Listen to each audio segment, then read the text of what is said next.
Saudara polisi beberkan hasil otopsi tewasnya pengawal pribadi Kapolda Kalimantan Utara, Brigadir Setio Herlambang, tewas akibat luka tembak di dada yang menembus ke jantung dan juga paru-paru.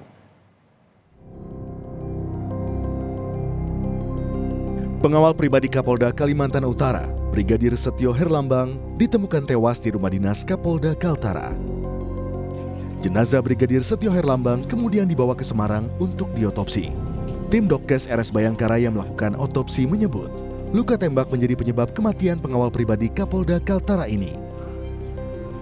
Kematiannya akibat luka tembak di dada sisi kiri yang menembus ke jantung dan paru, mengakibatkan pendarahan hebat. Usai dilakukan otopsi selama 3 jam di Rumah Sakit Bayangkara Semarang, jenazah Brigadir Setio Herlambang dibawa ke rumah duka di Weleri, Kendal, Jawa Tengah.